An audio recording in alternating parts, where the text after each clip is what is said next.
Discipleship. What is it? Why is it important? And why do we suck at it? Find out right now.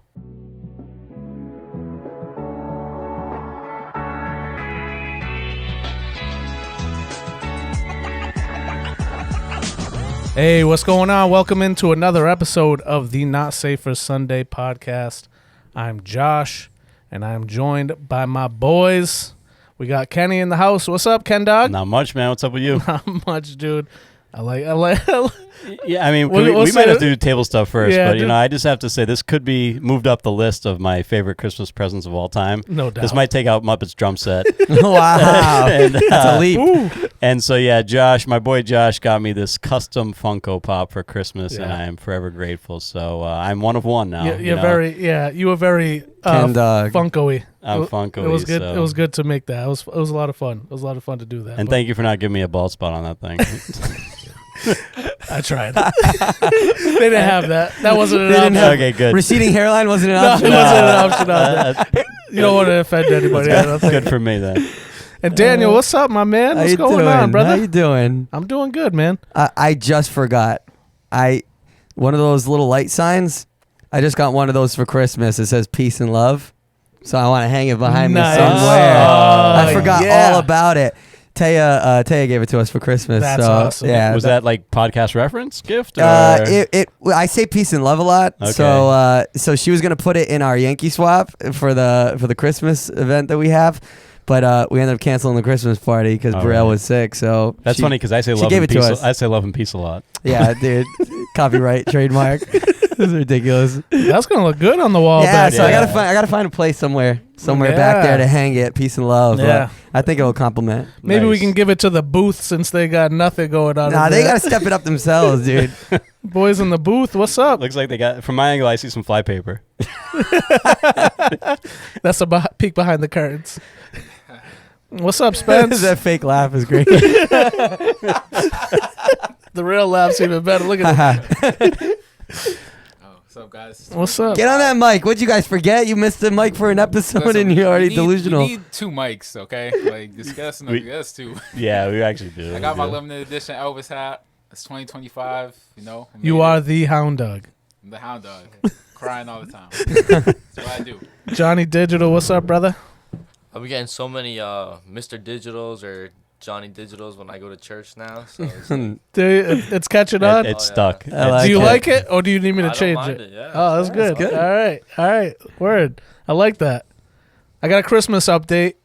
Okay. So Jeremiah is the one that found the pickle. He found the pickle. He gets the he got the What was the gift? special gift. Were you still the one that hid the pickle? No, There we go. Melissa hid the pickle. Oh, watch out.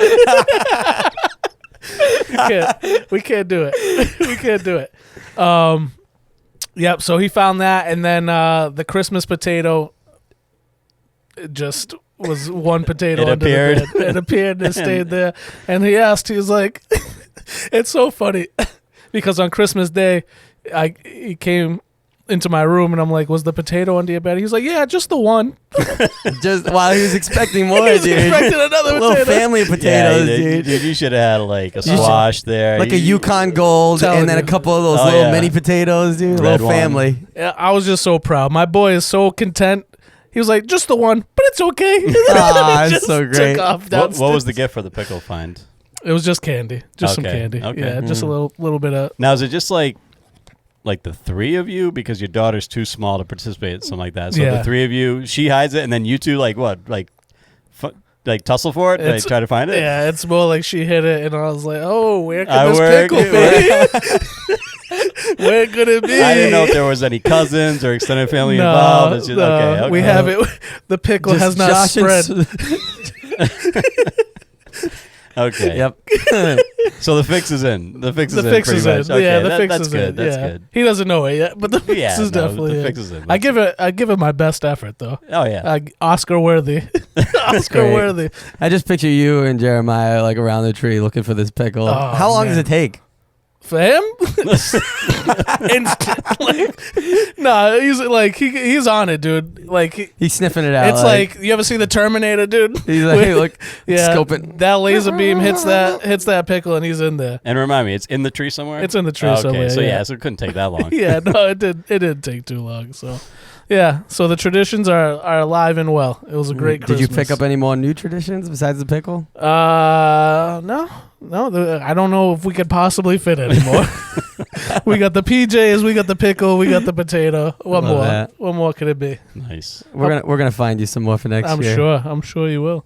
I'm looking forward to it because all it did was bring great Christmas joy into my home. We're gonna do so- Krampus with him next year. Oh, we can't do Krampus, dude. That's not okay. I don't even know what that is, but I want to even. You don't know what Krampus is? It's like the No. anti-Santa. Wow, you uncultured. Sorry. Well, it's kind of scary. Yeah. If What you is see that, the no- actual Krampus parades, they're like horrifying. Yeah. I derail. I'm sorry. I have no idea. Hey, like the boys in the mo- booth, you know who Krampus is? Really? Yeah. Oh, I'm look always who's odd the man. out, I'm always dude. odd man out. who's on look the at out. you. I'm always odd man out. Yeah, it's old. But what's Daniel did see Die Hard as Yeah. well, and John did. We did. So props to you guys. So Spencer and I had an opportunity to watch Die Hard. He came over to my house and we watched Jingle All the Way instead. Oh, no, my big shock. Big shock. That was my first time seeing that too. Okay, you would have liked Die Hard way better, Dude, even Brie liked Die Hard, and she's not into like action movies at all. By the end, she was like on the edge of her Riveted, seat. She right? was like, Yeah, oh my god, oh my god. it's so good. Madison fell asleep, of course. Yeah, I watching mean- it. I'll save my comments. You don't have to issue I an don't apology. issuing any more apologies. Yeah, you can't afford any more apologies. Your Yeah. offense meter is The like bank, peaking in the bank, red. my bank's low, so There was like a new attempt at like a Die Hard type movie on Netflix. Like it wasn't Carry bad. On. Wasn't bad. Yeah, it was okay. I saw. Yeah, Carry On. Yeah, It's pretty good. You guys see Carry Oh, you On? and Steve were talking about that, right? Yeah. Yeah, it was all right. Yeah, it was pretty good. It was definitely like a Die Hard-ish type movie. Yeah, But I thought it was good. I thought it was Yeah. pretty good. a good cast for. Jason Bateman, I Yeah. thought was a good villain. And then what's the other kid's name? He's like in. I'm not even sure. He really recognizable, I but I didn't don't see know it. the name. I think it was like Taron something. Taron Egerton? Yeah, that's the one. Spencer gave me the nod. That means I'm on to it. You're on it. No, Was but it- it was a good flick, though. Yeah. I enjoyed it. But enough about this. Yeah. we're like way off the base right now. We had a listener, friend of the podcast, John Dennis, Yeah. had requested that we discuss discipleship a little bit. And basically, if you could remind me, I think it was why. I know it was why are we so bad at discipleship, first of all, but I think there was another question before it. Maybe what does it mean? Like, what does it mean to be a disciple? What does it mean to I think it was that. What does it mean to be a disciple, and why are we, as the church, kind of failing in the aspect Yeah. of creating disciples or discipleship? So, I think we all thought that was a great topic, and I think it's very on point because I think we can feel it. I think it's something that you can feel 100%. that's true. Like, I think we are failing in this aspect, but for those of us that don't really understand what discipleship is, what I guess does it mean to be a disciple? What is a disciple? Well, a disciple is like a follower, or a student Right. of somebody who's teaching or mentoring a leader, and they're like an adherent. They're trying to soak it all in. They're learning from this person, and I think the difficulty comes with why we're bad at it or why we're not so successful is that I think there's so many ways to do it, and there's so many models out there, and then there's one real authentic model, which is the biblical one. And for some reason, we don't do a great job following that one, even though it's right there in front of Yeah. us. Yeah. I think we like to add on. We like to, take the original model and try to improve on it, so to speak, or alter it or pull in some other models and kind of combine them. And, there's one authentic one. And so we've convoluted it quite a bit, I think. So when I think of discipleship, I think of it exactly like you said. Like you are a student trying to learn something from a teacher, somebody with authority. And when we think of it from a biblical aspect, the person with, I think we as the Christian church, or maybe most churches, kind of look at that person with authority as the pastor of the church. And it's a big burden for you're the pastor of a church. Now you have to disciple every single congregant of that church. I don't think that's the case, though. I don't think that's exactly how it's supposed to be, where this one person now is for sure teaching all of these people, and this is the only person that they can hear from. For sure. And I mean that speaks exactly to the biblical authentic model versus what we try to do when we bring in other models, or we divert from the original model. Jesus had 12. Right. Jesus did not disciple the entire world. He didn't disciple the entire nation of Israel. He picked 12, and that's who he poured his life into for 3.5 years. Day after day after day, that's who he taught. And the thing is, when we think teaching, we think more like lecture, or like school setting or university setting. And the thing with biblical discipleship is that it's really an everyday thing, and so it's how we walk out life. Larry Titus, who's a spiritual father to me, when he speaks about discipleship, he says something really interesting. He says that discipleship is something that it's hard to describe, but you know it when you see it. Because how do you describe just walking out life? It's such a broad term, because people want specifics. Well, how do I do it? You know what I mean? And it's it comes in the everyday as you just do life with people. And why we suck at it, we'll get to that. There's a lot of reasons why we suck at it, but I think it's one of those organic things that doesn't really have an instruction manual for it. But if we look at the life of Jesus and the life of the disciples, you see how it works. You see how people change. You see how just the daily investment in walking out life with people slowly transforms them into who you are, or at least you start seeing that transference of yourself being replicated in them. Yeah, I was talking to John. We met up for coffee, and he brought that question. He's like, why do we do such a bad job at discipleship? What can we do? How do we make disciples? He asked me, how do we make disciples? And I'm like, well, isn't that the age-old question? Every church tries to answer, and they try to over-programize everything and programs and groups and events and all these different things to make disciples. And really, like Ken's saying, is we have to go back to the biblical model, and that's really just walking life out. It's get around a couple of people and just love them, hold them accountable, speak to them in truth and in love.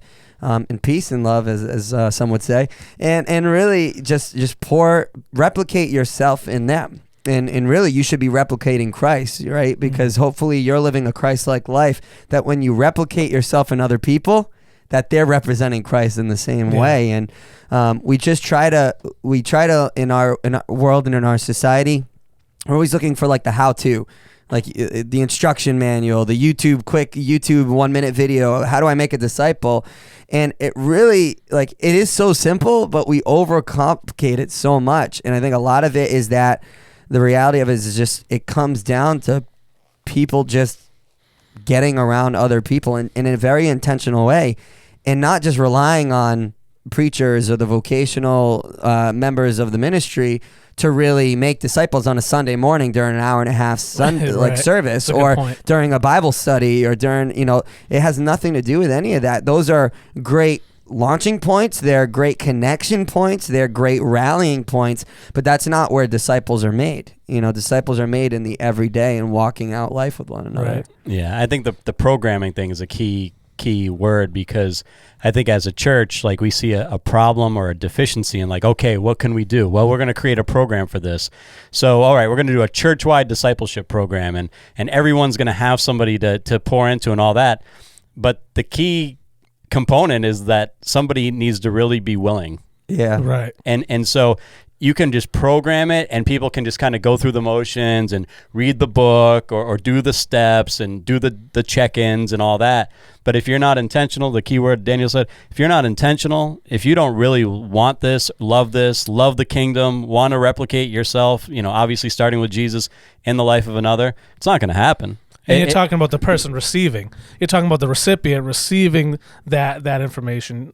That's what you're saying? No, I think he's talking about the person doing the person doing it. So if you just like assign like so many people, well they've been in church long enough, or they're kind of a leader, or they kind of do this, so they're somewhat here. You know what I mean? They're not like the newbie, right? And you try to assign them, but they're not into it. They're just gonna be going through the motions. So it's just gonna be like kind of like, okay, I check in the box. Okay, yeah, I did my three times a week check in. We read the book together. We spent 6 months, on and off going out to lunch and blah blah blah. We're done. Okay, see ya.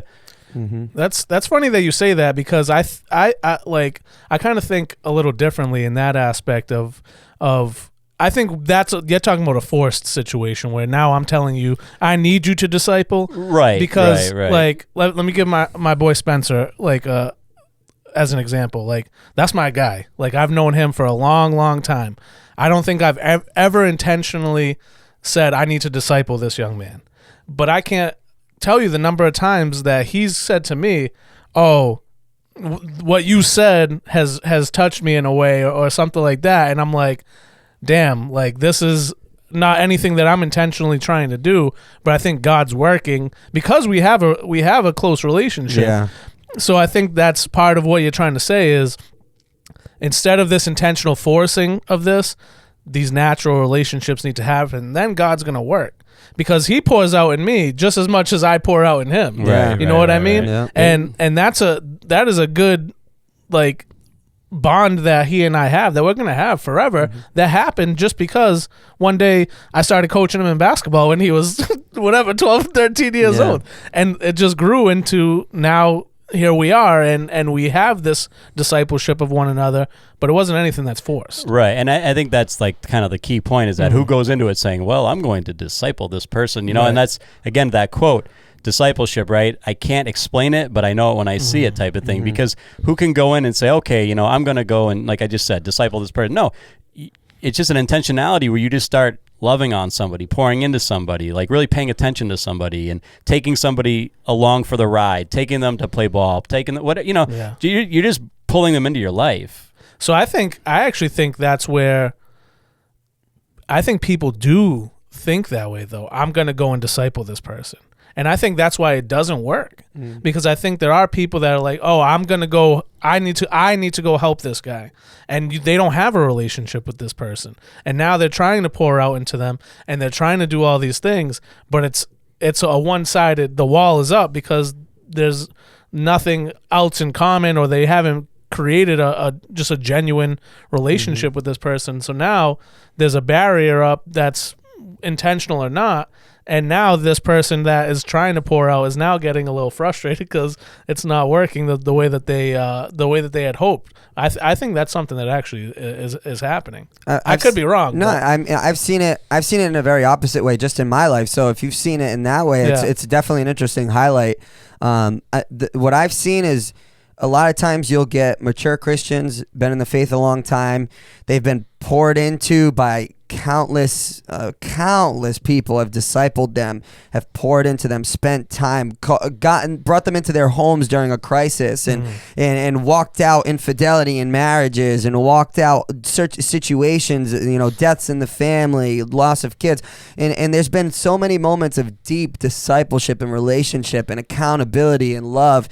And then when you go to ask them, hey, who's discipled you? They can't name one person. Oh, I've done it all myself. This is real. This is a real things that we've seen walked out. Yeah. And when you can't even say or point to the fact that you've had so many people pour into you, and it's like, hey, so now who are you pouring into? Right. Crickets. Yeah. Like it really, it's a culture and a mindset shift. It's hard because we can't get into people's hearts as individuals to make them want to make disciples. Right.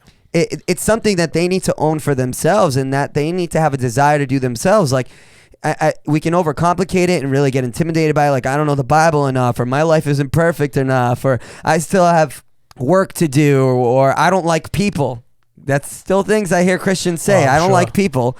And so when we get into that mindset, it's like we're never going to make disciples because we disqualify ourselves all the time. And so we get into the classic American consumerism attitude of, I'm just going to go to church and I'm going to have all these people pour into me. I'm going to have all these programs pour into me. And then I'm just going to be this never-ending cup getting full. And I'm never going to pour that into anybody else. I'm just going to take, but I'm never going to give. And those are the same people that are saying, "Oh, I feel like I don't know enough. Mm-hmm. I feel like I don't know enough to serve. I feel like I don't know enough to disciple." Yeah. But I think the word disciple itself, it tells you exactly what it is. You're a student, right? Mm-hmm. And we've all gone to school. Well, there's different grades. Like it's not the same setup as elementary school and all that. You're 5 years old, you're in kindergarten, whatever. Yeah.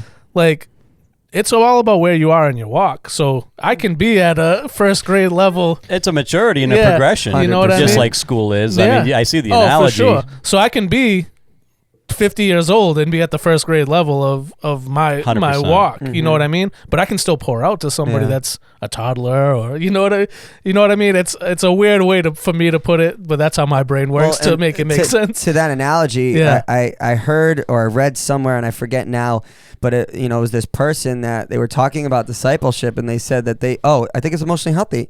They thought that they were a 30-year-old mature Christian, Yeah. but really they were a 1-year-old Christian 30 times over. Right. That they had never really matured. So you could be in first grade 30 times and never imagine staying back 30 times. Staying back a little bit. And a lot of it just comes down to the heart. If if you have an unteachable spirit, if you're unwilling to be held accountable, if you don't even become Christ-like in your heart for people, in your love for people, it's a cause for reflection. Like, where is your heart at?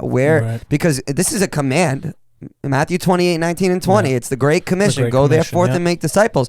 That's a command of Jesus. And so he commands us to do this. And if we're not following that command direct from him, like, we got to reflect, why are we here? Are we just here for ourselves? Are we here to check boxes? Are we here to feel good? Are we here to just fill our cup? Or, I mean, Jesus came to not to be served, but to serve and give his life as a ransom for many. Are we doing that? Are we serving? Are we giving our life as a ransom for many? Right. Because if we're not, we're not Christ-like. And Jesus is very clear about what happens with lukewarm. Yes. He'll spew them from the mouth. And so we have to walk this faith out in a much more real, much more honest, and a much more disciplined way to really have a heart to get around people, to love on people, to bring them into our home and to bring them into our Sunday dinners, to open our house for Christmas for them. And it's like, it doesn't need to be anything crazy, because they're going to see Christ on display through your actions, through the way that you love them, through the way that you're living your life. And not you sitting them down at a lecture table and schooling them on the Bible and telling them what they need to be doing, but they don't see any of these things on display in your life. They'll never listen. Right. And I wouldn't listen either. Yeah. I think that's a big part of it, is like the hypocrisy. Like, if you're telling, do as I say, not as I do type deal, I think that turns into a big issue. But to touch on something that you said before, do you think a part of the reason why there aren't people discipling, or maybe even people that are willing to be discipled, because their hearts aren't open to receive it, because they're not mature enough to, because they're staying back, like we said before? Do we have a congregation of members that continue to stay on the first grade because that's where they're comfortable? I'm comfortable in the first grade. I don't have to do it. There's not too much more I have to do.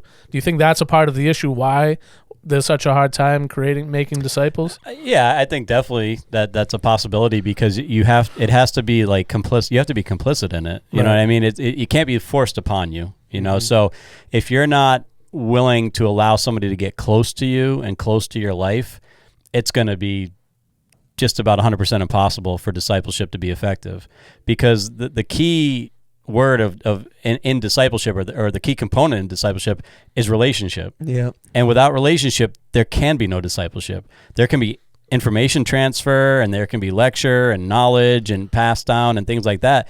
But real change doesn't happen just from knowledge, and real change doesn't happen just from information transfer. It happens from relationship. Definitely. And that's where you get back to the authentic thing, is that Jesus didn't just come and just teach great sermons and drop these nuggets on people. He lived with them. He ate with them. They slept in the same areas. You know what I mean? They were basically all homeless, guys that were all this band together that were they served together. They did good works together. And so this was 3.5 years of just doing life together. Right. And then at opportune moments, good teachings, at opportune moments, maybe like a time of accountability, a time of correction, you know what I mean? But that happened with relationship. Right. Trust always has to be established. If I don't trust you, I don't know you, like how are you going to, how am I going to allow you in? You know what I mean? How are you going to, am I going to allow you to pour into me? I don't even know you. I don't even trust you. So that trust is so big, and that can only happen through relationship. And my question is, how does that relationship happen? Because I think a lot of, and I can only speak for myself for years of my early time in the church. If I only see you on Sunday, how can I create a relationship? I see you for that 2 hours, and for an hour and 45 minutes of that, I'm not even talking to you. I'm sitting there listening. 100%. So how do I create that? How do I start having that relationship with somebody?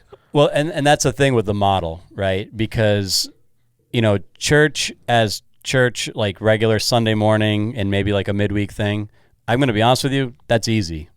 Yeah. That's easy. I mean, we talk about it all the time. We talk about it all the time. I mean, I can show up and just teach sermons every single Sunday, and, it'll probably hit some people, there'll be some response, typically people, hey, that I really like that. I related to that, whatever.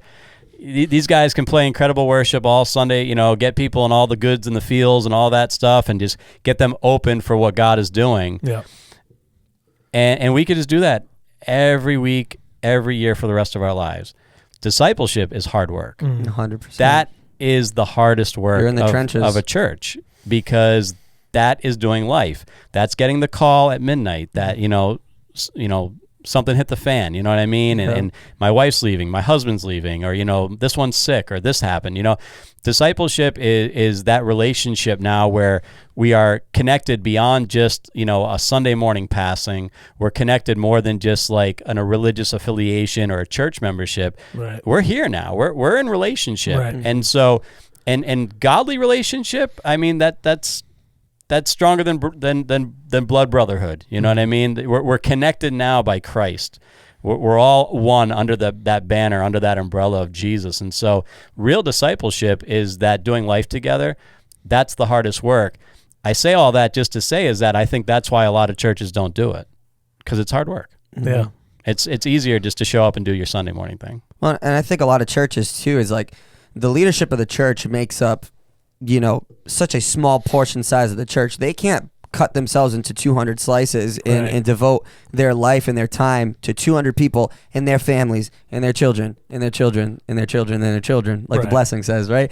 But it's the reality of it is, like, I think church leadership in good intention, that's why they create programs, is to try to foster relationships in people, like, connect groups, small groups, those types of things. It's like, hey, if we can get people around each other, if we can get them to be around each other, relationships can form in these small groups, and then discipleship's really birthed from there. So discipleship isn't the connect group. Discipleship isn't the small group. Discipleship can be birthed there, but it's not walked out in those things. And sometimes it is, depending on the nature of the group and the size and all those different things. But, that's the birthplace, really, that discipleship can be brought out of. And I often find that, like, the most unsatisfied Christians are the most selfish Christians. They're the ones that have not taken an ounce of their time to pour into anybody. It's spiritual obesity. Spiritual obesity. Put that on a t-shirt. Oh, spiritual obesity, dude. It's just taking and taking and taking in, and they don't do anything with it. And so they grow old, and they grow fat, they grow lazy, spiritually speaking, complacent, and then they wonder why they're so discontent. They wonder why they have so many issues. Well, you're not living your life as Jesus has called you to live. Those are the same people that say, I know the Bible, I've read it. Mm-hmm. Yeah. You know what I mean? I know all about it. I've read it. Yeah. Well, you're not living it. Yeah. You're not practicing it. Yeah, no wonder you're not happy. For sure. And go ahead. No, I was going to say, there's a lot of factors to it, because, we talked about the mega scandals and mega churches, right? Right. So we really pointed out the mega churches and those models. And so you have, top dog, you have the guy on the top of the pyramid who's really untouchable. Mm-hmm. He doesn't have that Jesus allowed himself for people to get close to him. He allowed himself to be touched. You know what I mean? Yeah. He allowed people in. And then you have this model of, the mega pastor or the mega church pastor that nobody knows. Nobody's really spoken to him, directly. It's like he's ushered in, senior global and he's pastor. ushered off, right? Senior global pastor. So who is he discipling? He can't disciple the whole church. We know that, But 200,000 people. But who is he discipling? Because it's always, as the leader goes, the church is going to go. Right. So if there's no real visible evidence of this person investing in others in a real tangible, evident way, so I'm a congregant in that church and say, well, why do I have to? I'm not seeing it modeled out really. Mm-hmm. There might be some programming and things like that, but here's the leader. Here's the example. Here's the guy, and so all the factors that I'm talking about, where you have people that are just like getting fat and just doing their thing, I think a lot of times that's just modeled for them. Yeah. You go back to the contrast between authentic Christian church of the book of Acts, which was community and it was organic and it was, people that, again, lived together, shared things, did life together. And then you have Constantine's church, which is, the beginning of the Roman church and the Roman Catholic Church, where now it became the holy man and everybody else. Yeah. And so everybody else is just here in this kind of pool. This is the holy man who can do holy things. He understands the Bible. He can teach the Bible. He can, read the Bible and articulate it. And everybody else is just there to soak it in and just be. And you see, that was 1,500 years ago, right? 1,600 years ago. But see how that model still prevails, right? And how even the Western church of today still follows that model a lot of times, where we have top dog on top of the pyramid. He's the man. He's the holy one. He's the one we all look to, and we're just all here.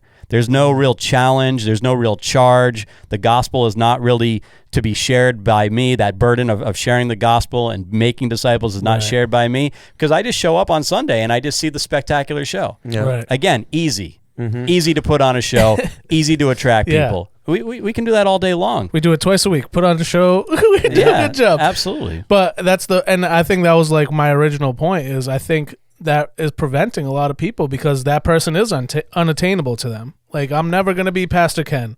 I don't have access to him in that way to be discipled by him. I'm not going to be discipled. And who am I to disciple anybody else? But what you're saying about the connect groups and things like that, those small groups, is perfect, because it is a jumping off point. Yeah. And this is me just speaking from my personal experience, because I'm not a big, even though I got charisma for days and like, you know what I mean? Big smile, big laugh, all that, and friendly with everybody. Big heart. That's your t-shirt. Big smile, big laugh, big heart. Live, laugh, love. But when it comes to like extending that outside of a Sunday for years, it did not happen, because I'm like, my life is my life. I like to kind of just do my own thing, and I don't need to get anybody else involved. Like, and this is just, I'm happy just kind of doing my thing. And there was many years where I didn't feel worthy enough to serve or anything like that. But I think I said this a few episodes ago. Once I started serving and I started surrounding myself with other Christians and creating that relationship with them, something kind of clicked for me. And it's like, oh yeah, like I like this guy. Like we can, it doesn't have to be what we do when we hang out doesn't have to be church. Yeah. Of course. You know what 100%. I mean? 100%. It can be hanging out, playing basketball, doing whatever. Like, it doesn't have to be church. And I think once that kind of melted away, once that anxiety of that type of interaction and relationship kind of melted away, I think it opened up. The blessings poured in. Like, I think that's when God really started moving. Now I'm serving in different areas. Now I'm being fed. Now I have all these people that I'm gaining more knowledge and more experience with, and now I have the ability to pour out into other people. I think that's when things really started to change for me. So I started in serving and then connect groups and things like that. But like you said, that expanded into now actual real relationships with people. You're not going to connect with everybody. You can go to connect group and maybe you don't connect with anybody. Maybe one, maybe none. But the people that you do connect with now, that can turn into a real tangible relationship. Yeah. I mean, I think about your Golf Connect group. Oh, Golf Connect group was wild. I loved that group. You know, how many guys do you know like much better now? Like, how many guys do you stay in contact with? How many guys? I mean, you were telling me before. We won't say the name, but you're telling me before of somebody that you talk to often. You know, that was and that started at men's breakfast. Okay. That, you know what I mean? Yeah. But that continued into, and maybe for him to be able to even feel comfortable enough to go to the Golf Connect group. Exactly. You know what I mean? But that goes back to that keyword of organic. Mm-hmm. Yeah. That was organic. Nobody gave you a blueprint for that. Right. You know what I mean? Here we are as a church, like creating spaces for people to get together. Right. You know, it's like I think what a lot of church leaders probably underestimate is just what God does when you just create space. That's funny. You know, it's like they feel like everything has to be super spiritual and super this and okay, what Bible verse is going to be read and it's like, how about create spaces for people that are seeking God to get together? I felt that way. And watch what happens. I felt that way. I came to you guys. I said, listen, I really don't want to. I don't think I'm want to do anything like really spiritual with this. Maybe do a little prayer when we start, but I kind of just want to hang out and get people comfortable and understanding each other and knowing each other and knowing like church doesn't have to be just on Sunday. Like, and the organic conversations that came from that Connect group that just happened, like that was God moving. Like, and it's funny because me 5 years ago, I probably don't do that. I probably don't step up and say, I'll do this and have these people there. But now it's like, I know I don't have to. I don't got to be a preacher to be able to get people to talk about God. They'll do it on their own. God's going to work however he's going to work. We just got to get them in the space where they feel like they can do that. Yeah, you're fostering that environment that people can just, even just a simple discussion about a day can lead to a discussion about something that happened in their family and then something that maybe stemmed from their childhood. And then before you know it, you guys are discipling one another. You're talking about... We started talking about pizza one night and it turned into a whole other conversation. And it's crazy where the starting point is and where God can take it if you just allow the room. So that's where I think churches in good intention create programs to try to have people get in the environment of discipleship, but it takes people like you to be really intentional to just go up to somebody and have a conversation, and it totally brings down the wall. Think about it. If it's my first time in church and I go in there and no one talks to me and then they talk about Connect groups, you think I'm ever going to sign up for one? No one's ever talked to me. No one greeted me. No one came up to me. No one said hi. It was a start time and a very strict end time for the service. It was totally planned out. There was pyrotechnics. There was all sorts of stuff. It filter in, filter out, next service, right? And it's like there's no organic room for just hey, let me go out of my way and just greet somebody that I've never seen on a Sunday morning. Just introduce myself. Right. Because that simple introduction, that's going to draw them in such a great way. They might come up to you afterwards and you make an announcement about a group. Hey, like the pastor was talking about a group. Do you know where I can sign up or whatever? But it's getting out of the frame of mind of our own comfort and getting and making other people comfortable. Going out and serving others, not just serving ourselves. Because I can walk into a Sunday service and just sit there and I can be served all day long. That's consumerism attitude. I mean, that's easy. It's easy to go and be an attender and not really do anything. But to go out of my way and to really greet somebody and make them feel at home, to just have a simple conversation, doesn't have to be anything spiritual. Just introduce yourself. It's like a launching point to what could be like you at the men's breakfast. You're just talking to a guy, ended up signing up for your group, and now you guys are in regular communication, discipling one another, and there's accountability that goes both ways. And so discipleship isn't just like you're on this level and this person's on this level. Right. It's like when you guys get to walk out life together, God has already implanted things in them, even though they may not be as spiritually mature yet, but God has put stuff in them that they're going to pour into you, and vice versa. And so you're always just kind of pouring into each other's cups until both of you are full. And that's the beauty of discipleship, because you're both serving one another. Yeah.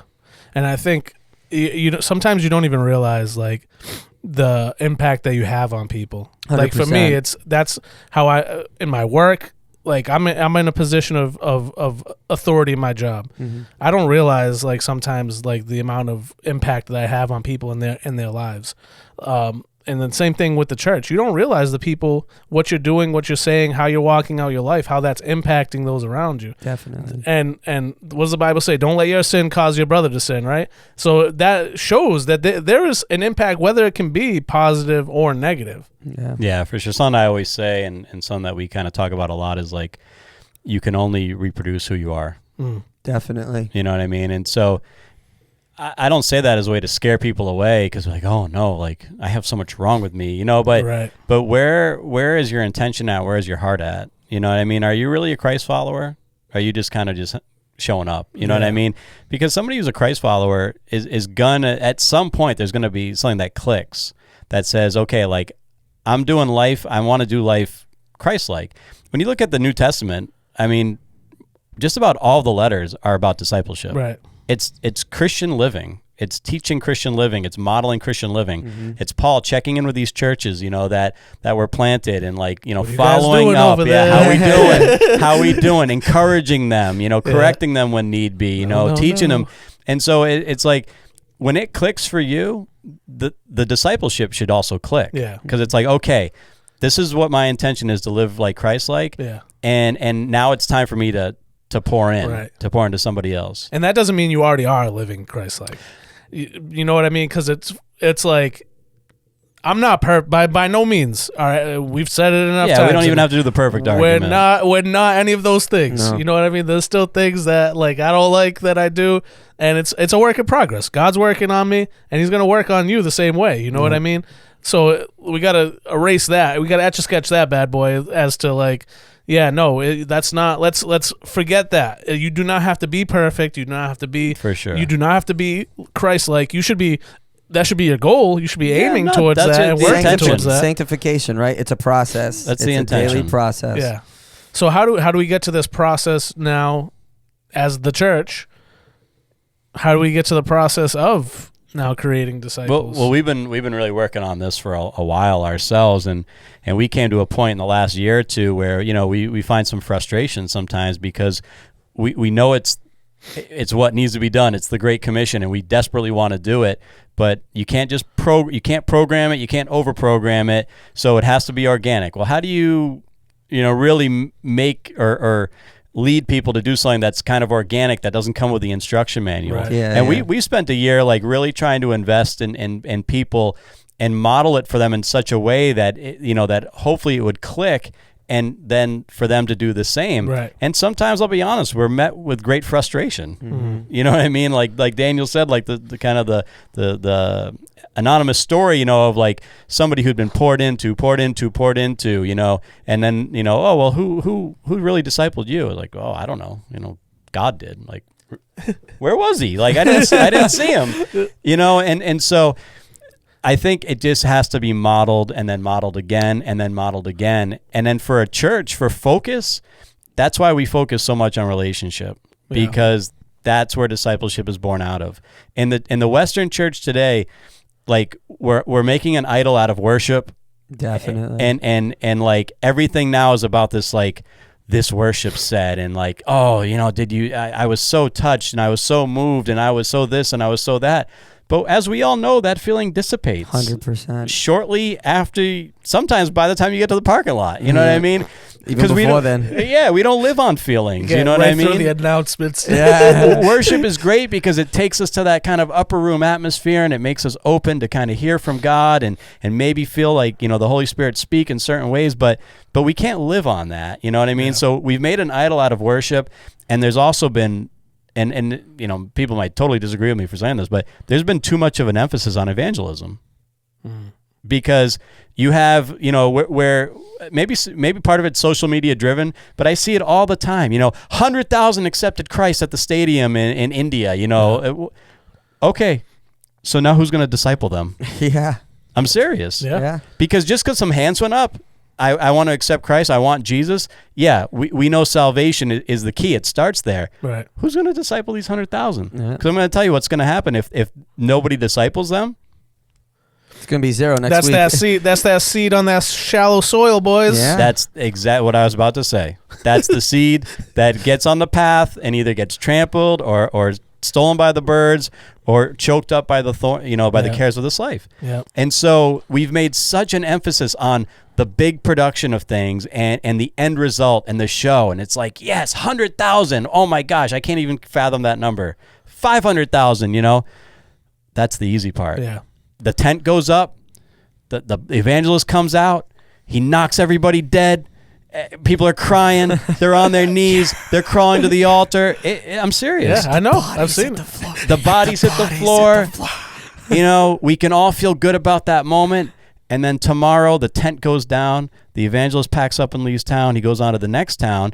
I'm not doubting that he's called to do that because there are evangelism is part of the fivefold ministry. Right. But where's the discipleship? Yeah. Because those 100,000, they're going to be lost. They're not going to know what Christian living is. They're going to have nobody to impart into them. They're going to be nobody to hold them up when they're down and walk this life out with them. I think. Go ahead. No, go ahead, Daniel. Well, and that just speaks to the multiplication over addition, right? Yeah. We should be multiplying ourselves in other people instead of just adding people to the church, adding butts in the seats. We're so focused on addition, getting numerical growth. We're not even focused on multiplication, which is like that cell division, replicating ourselves. And we can only pattern, like you said, cell division, you're only patterning what's in yourself in other people. So if I'm going to replicate my habits, I'm going to replicate bad character traits. And so you need to be in the process of sanctification. You need to have people discipling you discipling others, and that train just keeps on going down. It's like, I think we've talked about this analogy before. It's like I'm holding somebody's hand as they pull me up. I'm grabbing somebody else's hand, and we're all moving up together. Yeah. Whether that's another person from a younger generation, whether that's somebody your age, whether that's somebody older than you, it really doesn't matter. But we should be focused on multiplication rather than just a simple addition, and that's that evangelist mindset is just add. Yeah. But imagine if we had 5 people we multiplied ourselves in. They would be way more effective than 100 people we just added to the seats. Yeah, absolutely. And I think the big part of it that keeps jumping out to me is the accountability aspect of it. Who's holding you accountable? Who are you holding accountable? Mm-hmm. And I find that part to be very hard, very hard. I've been in groups and I've heard people talk, and I've sit there and I'm like, yeah, that's not right. But nobody's saying anything, and I'm not saying anything either. Anything either. And this person is eventually going to spiral and is no longer part of the church anymore. And then we sit back and wonder why. And it's like, well, we all just sat here and watched this guy ruin his life, and nobody said anything. And nobody said to him, you're part of the problem, my man. Yeah. You're on the path to ruin, dude. Right. You got to take some accountability for yourself, but nobody else is attempting to hold him accountable. Yeah. And I think that's a big aspect of this. I think we've talked about this before, but I think it's a big aspect of this discipleship where there's got to be some accountability. There's got to be some tough conversations that happen with the people that you're discipling, especially if you really care about these people. And that's where the relationship aspect comes. And that's intimidating, right? Because we feel at times unworthy. Most of the time, I'd say we feel unworthy to hold somebody accountable because it's like, I got my own skeletons in the closet, or I got my own dirt under the rug that I'm still working at and I'm still working on. But it's like, accountability, it's like as we start to hold more people accountable, we get held accountable in the same vein, and it keeps us all in check, and it keeps us all moving towards the same end goal, right? So we have to open ourselves up and realize I'm not holding you holding you accountable out of like a judgmental sense, but I'm holding you accountable in love, that I would see you grow, and I'd see you develop far more than I ever have. That should be our goal, is that the people we disciple, that they go leagues beyond where we've been, leagues where they have impact far beyond any of the impact that we've ever had, that it shouldn't be about us or about what we've done, but it's about empowering everybody else. What makes you a successful leader is that everybody else is doing way better than you, because you've been empowering them, you've been pouring into them, that your ceiling is their floor. That's where they launch off. And so that, that's the heart of discipleship, is that we got to have these hard conversations. Right. We got to say, hey, like, this isn't me pointing out your flaw when I got a whole log in my eye. Like, this isn't that. This is love. Yeah. Like, I will uncover myself before you, but you're on the path to ruin, buddy. Right. Like, what you're on a path of self-destruction. You're living selfishly. You're putting yourself before your wife, before your kids. We got to have these hard conversations, because at the end of the day, like, if we don't do it, who's going to be doing it for these people? Nobody. And that's because we live in a very superficial world. We live in a very superficial world where it's all about image. It's all about, how you look. But it's like, what's on the inside? Can I get to that heart? And let's work on that. And if you're not willing to work on that, then, I mean, honestly, get healthy or get out. It's like, what's the quote that you said in one episode? You said, accountability without relationship is judgment. Yeah. But accountability with a relationship is, I don't know how the quote ends. But to my point is that's the key, is what you're saying, is relationship. Yeah. Because how are you going to keep somebody accountable that you don't have a relationship with? Who's going to listen to that? You know what I mean? So the relationship is so critically important. Definitely. And and that's where you're saying, like, how do we correct this, or who do we look to? And it really is those who model church, the leaders of the church, and how they model it. Because I can walk into a church, honestly, in 30 seconds, I can tell if it's a relational church or not.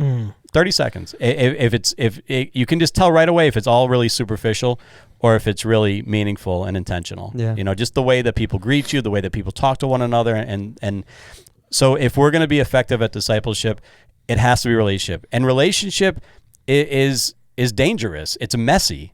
Yeah. Because you're going to get both sides of it. You're going to get the victories and the highs of seeing somebody, like, really change and grow and mature.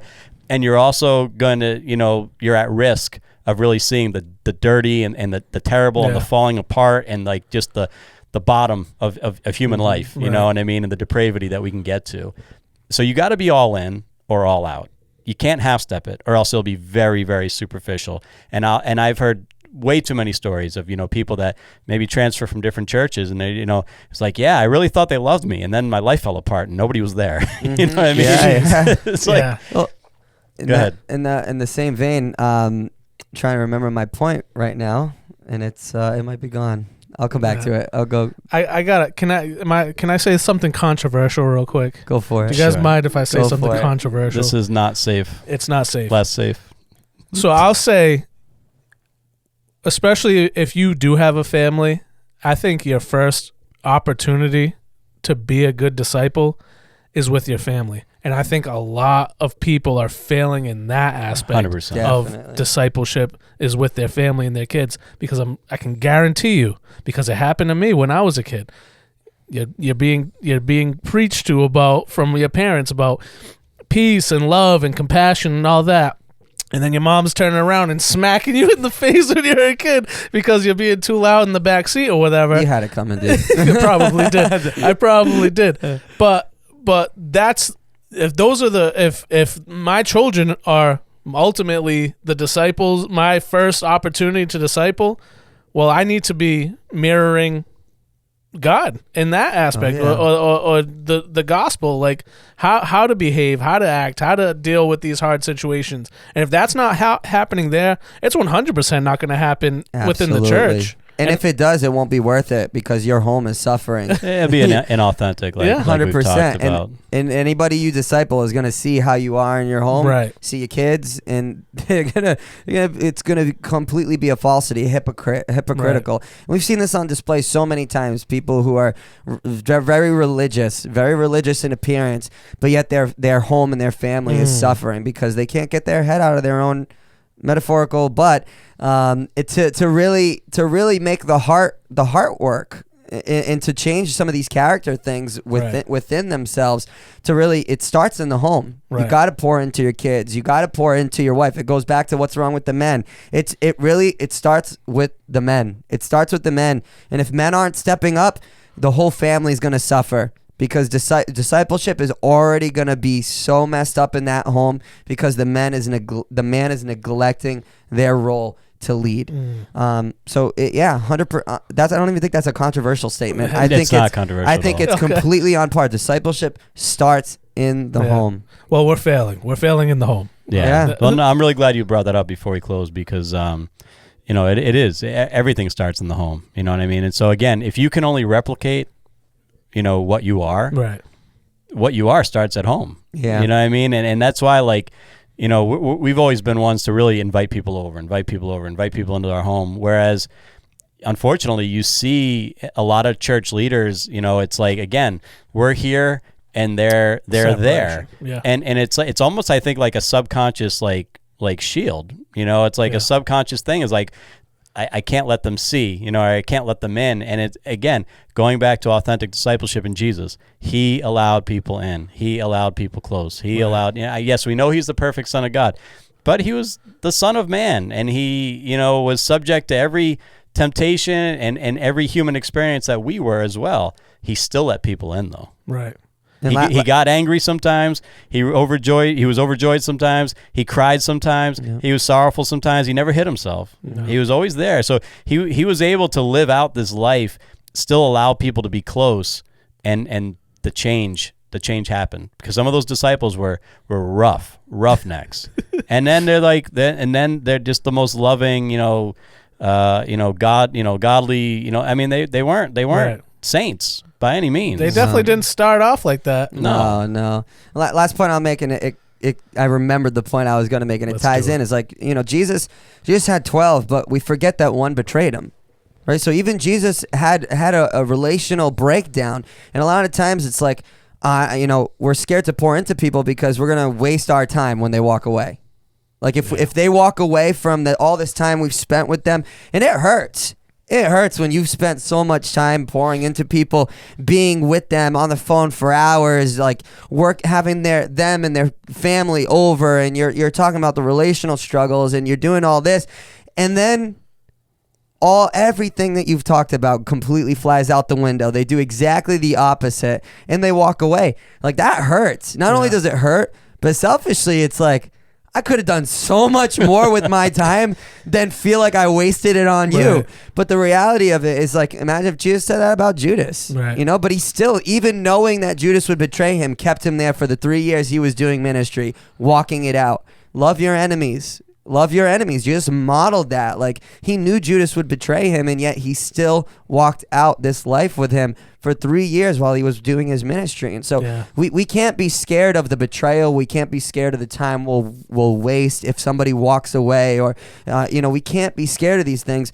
We're called, it says, go therefore and make disciples. There's no like but or if. There's no asterisk that says all these clauses as to how and why and when we should.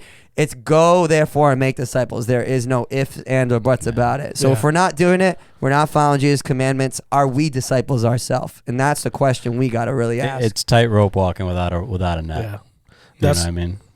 And that question is the question you have to ask. Are you a disciple yourself? Are you walking that path to get yourself to discipleship? Yeah. Are you walking that path to be able to pour out into anybody else? And I think we have a hard time. I think that there's a lot of, like we said, a lot of people that are staying back. They're still stuck in the first grade, and it's whether it's comfort or whatever it is. I think that's preventing a lot more of the discipleship, and it's preventing a lot those other people that are looking to be fed from being fed because there's not enough bodies to do the work, like you said before. But it's a tough situation. How do you build people to be good in the faith and good followers of Christ, and then how do you build them to be disciples? You guys got a lot of work to do. I'll tell you that. Yeah, and I mean, I would just close with an encouragement. You know what I mean? Of like, be intentional with people. Yeah. You know what I mean? It's like I can only think of it, in from like a personal point of view. Where it's like where I accepted Christ, and so much changed on my inside that all I wanted to do was like reciprocate it on the outside. I wanted to start serving at church. Just why? I was so appreciative of what God had done for me. You know what I mean? Yes. People getting around me and like mothering me and fathering me and like being brothers to me that, were not my family. You know what I mean? Supporting me and building me up and lifting me up and helping me through the hard times of, especially like the initial faith journey. You know what I mean? That can be really hard, when the world is pulling at you and all those things. Yeah. Like who are we not to do that now going forward and reciprocate that into the life of somebody else who was just like us? Right. Because we're all so similar. You know what I mean? We are all so similar. We're wired the exact same way. And where I was, 30 years ago or whatever, somebody's there right now. That's Definitely. right. Who is going to be that person? That's right. That's the next Ken. That's the next Josh. That's the next Daniel. That's the next Spencer. That's the next Johnny Digital. You know what I mean?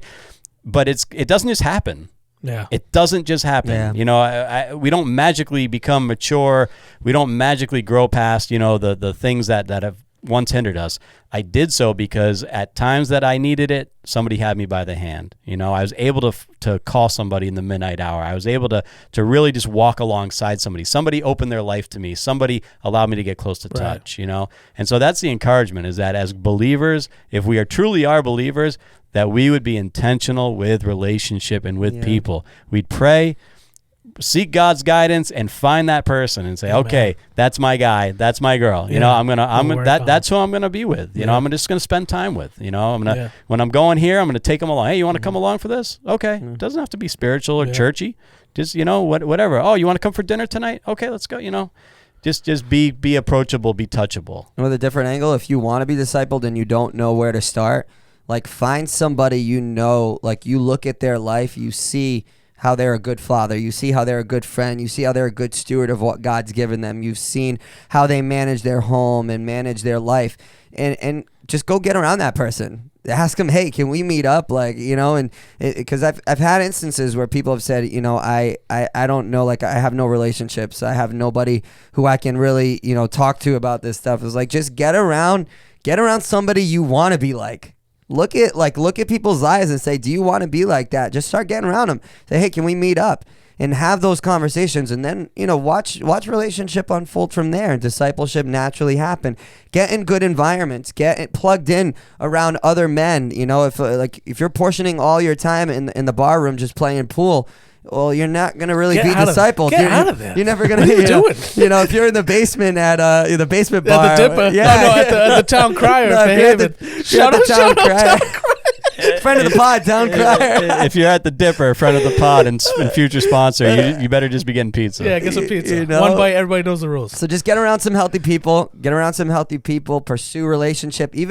Even looking up, a lot of the times we feel like discipleship is like me choosing somebody or me getting around somebody as a healthy person. But also, like, if you want to be discipled, go get around healthy people and be discipled by them. But if you look at their life and it's a hot mess, like, it breaks my heart every time. It's like bittersweet in a way. Like when somebody like either comes up to me or somebody else and like, hey, like, will you like spend time with me? Will you can I go to lunch with you? You know what I mean? Because it's like.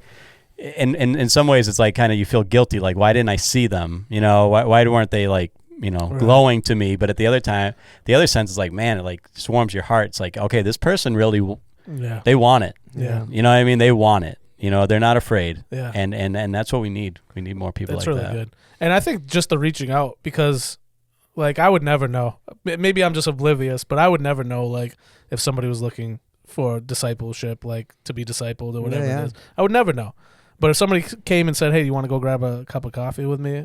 like, I would 100% do that. But I would never like go and just invite a bunch of random people to like go grab coffee. You know what I mean? But that's just everybody's personality is different. Yeah. But it also happens like one Sunday it's a high, the next Sunday it's like, "Hey, hope you had a great week." Totally. The next Sunday it's like, "Hey, like, let's grab coffee sometime." It takes 3 Sundays for the relationship to go from I don't know you to hey, let's grab coffee, and you'd be shocked at how that coffee meetup goes. True story. Yesterday after church, I'm walking down center aisle. I come up behind somebody. He's been at the church for a while. I'll tell you who it is tomorrow. He's been at the church a while. It's high and by. It's friendly faces. It's all that. And it's just like something came upon me. I tap on the shoulder. He's like, "Well, hey, what's up?" I said, "It's my New Year's resolution this year. I'm going to take you to lunch." Because it's like, I got to the point. I can't just say hi and bye with this guy anymore. Right. You know what I mean? It's like he's been there way too long for me to not know really anything about him. Yeah. You know what I mean? And that's, I think, a heart of discipleship is that you need to take an interest. And so like you're saying, like, well, I don't know who to go up to. I think it's like kind of like, like you throw as many darts as possible and you see which one sticks in the wall. Bullseye. Because I don't think it's a tangible, like, I don't think it's like like you said before, it's not, and there's no magic to it. Yeah. There's no magic to it. It's literally just relationship. Yeah. Yeah. And you're not going to feel like you're doing anything special, but God is going to make something happen. Absolutely. He And is. I mean, Ken's word for this year is respond. Respond. Yes. Respond to this great commission Step that up. Jesus has called you to. Respond. Go therefore and make disciple. Go and just pray for God to just give you somebody. Pray for God to, like, really on a Sunday at a Connect or whatever it is. God, just give me something. It could even just be, it doesn't need to be even in a church environment.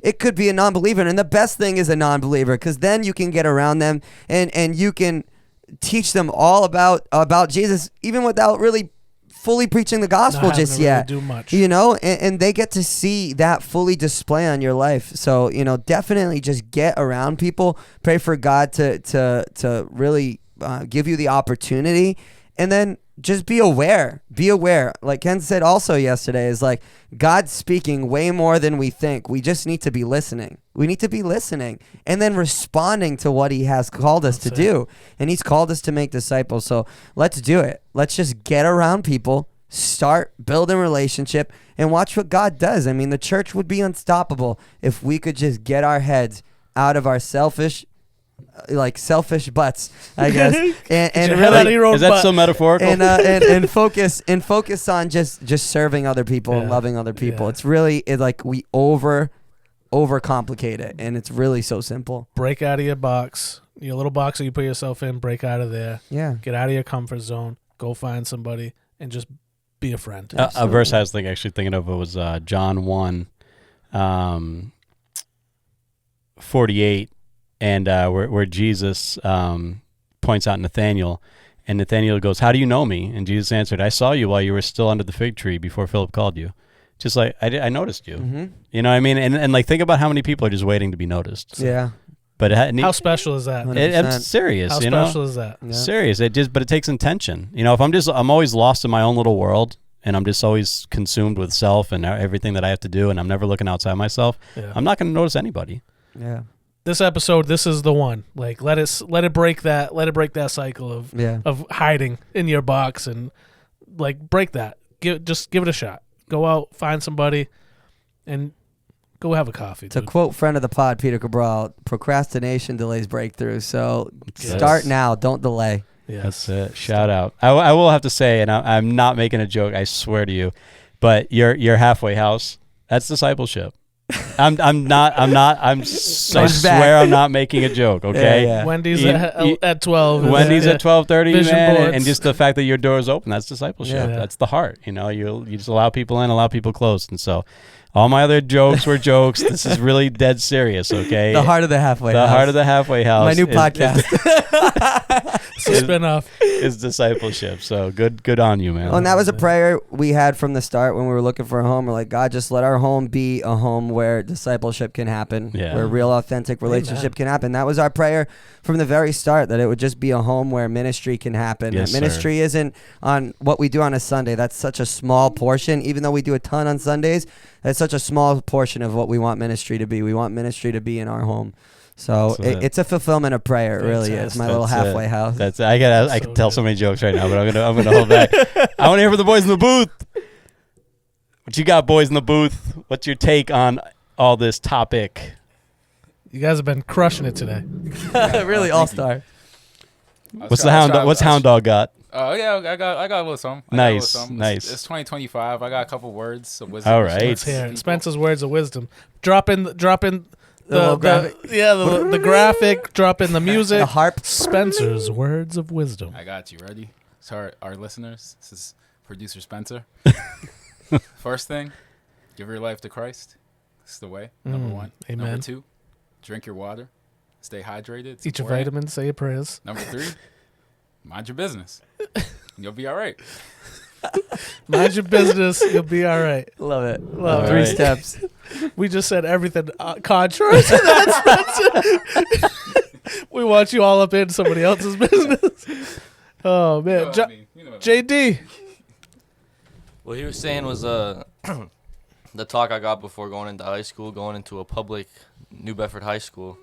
was mind your business. Mind your business. There's a lot of people in there. You gotta mind your business. You'll be okay. Eyes down. That's what it reminded me of. There you Yeah. go. Eyes down. Is that a talk we had? Yeah. Okay. Mind your business. Whether going to Voc or going to New Bedford High, and I chose to go there, and you guys were like, it's a dangerous school, but just mind your business. mind your You'll be business. okay.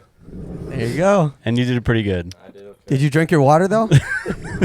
No, I didn't. I was scared to drink the tap water. I would be too. I would be too. It's like the Flint. All the PCBs from oh my the God. Oh, dumps over there. Oh my Lord. All right, we don't have nothing to show on the tables. Nah, Yes, my- I do. You already Oh, did. that's right. This I'm guy so, got proud. amnesia. I'm so proud of it. Do I'm it so again. happy about I it. love that thing. It's Ken's little That disciple. thing's This is my- awesome. Yes, I. It's Mini Ken. Josh has replicated myself. $1 million. Nailed it, dude. I nailed it. Yeah, very proud of this. Ken, Oh, the Ken man. Dog Funko. Thank you, Josh, Oh, again. yeah. You're welcome. We got a little special bonus track. We might save that for either the end of this episode or its own special thing. But that's gonna be. That's fun. got all the halfway house jokes, doesn't it? Yeah, that's good. We're gonna hurt some feelings. Back at it. Oh man, well, great talk. Good talk, guys. This was helpful for me too. So Yeah, absolutely. I loved it. You guys really discipled me tonight. You did for me. and you did us. You did me. Awesome. Fantastic. Hey, I'm gonna pee. love and peace. Peace. Peace and love. Later.